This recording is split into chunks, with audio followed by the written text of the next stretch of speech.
Bonjour à toutes et à tous. Aujourd'hui, Gabriel Rasson nous fait le plaisir de nous recevoir chez lui dans les Ardennes pour nous parler de son premier roman, Sentier vers le ciel, qui vient de paraître aux éditions belges Chloé Délice. Bonjour Gabriel. Bonjour Elisabeth. Je voudrais te poser premièrement comme question, pourquoi tu as choisi le titre Sentier vers le ciel pour ce premier roman? Avec ce titre, j'ai essayé d'évoquer que à partir de petites choses, on peut aller vers de plus grandes.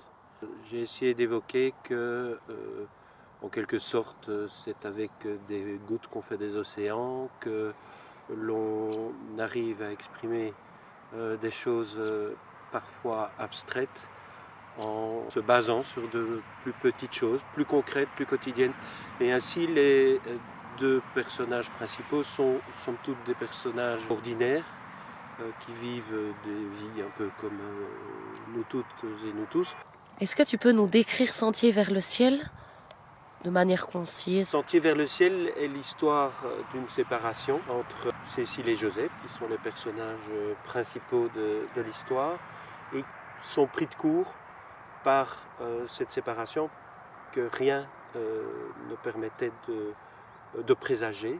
C'est peut-être là une des clés du roman, c'est la soudaineté avec laquelle la séparation survient.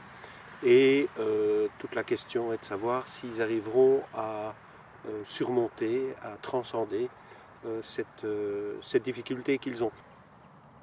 Qu'est-ce qui t'a inspiré pour ce premier roman? Ce qui m'a inspiré, c'est tout d'abord ce que j'aime, c'est-à-dire les Ardennes, j'aime les relations entre les gens, j'aime énormément les oiseaux et la nature plus généralement, et ça a servi en quelque sorte de toile de fond pour quelque chose que j'essayais d'exprimer.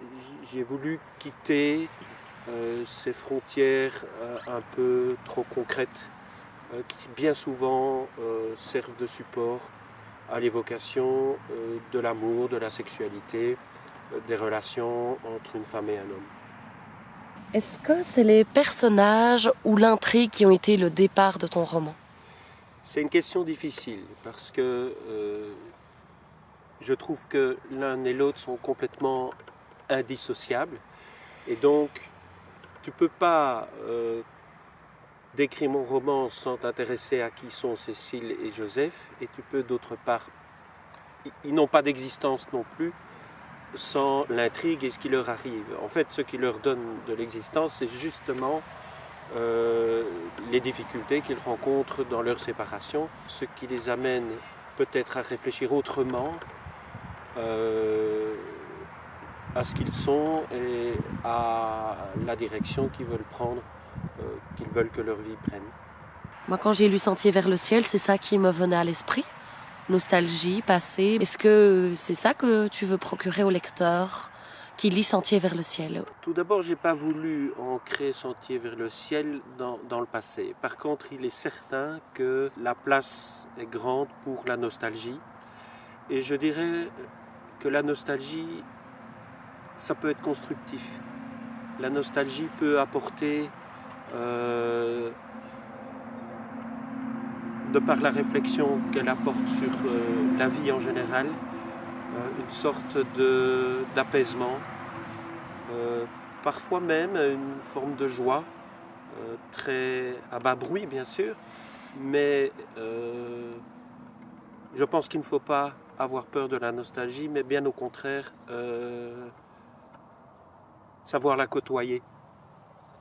Comment est venue l'envie d'écrire des romans chez toi? Car à la base, ce n'est pas du tout ton métier principal. Et pourquoi est-ce que tu écris? Il y a longtemps que je pensais écrire et le quotidien, nos vies très remplies, trop remplies, faisait que je n'y étais pas venu. Et puis à un moment donné, je me suis dit, il est temps, c'est le moment. Pourquoi est-ce que tu as voulu écrire une fiction? Qu'est-ce qui t'attire plus dans la fiction que dans l'autofiction ou que dans un roman historique ou un policier ou je ne sais pas. Mais... Ça laisse partir l'esprit dans tous les sens.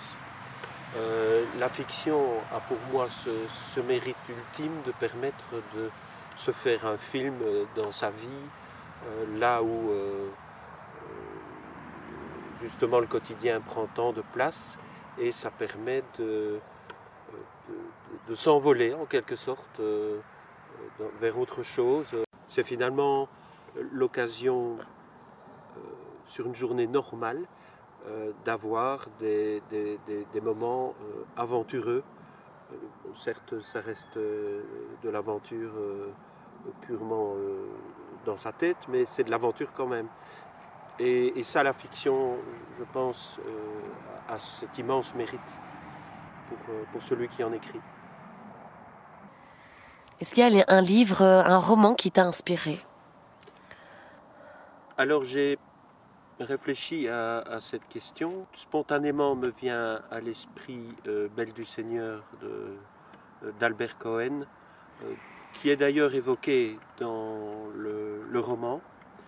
Et j'ai aussi repensé à un roman de Jacqueline Hartmann, qui est une auteure belge, La plage d'Ostende, qui, je trouve, arrive avec une écriture infiniment nostalgique à exprimer beaucoup de choses très profondes, et puis aussi qui me replonge dans mon passé, la plage d'Ostende, le lac de Genneval, ou encore les bruyères de Campine.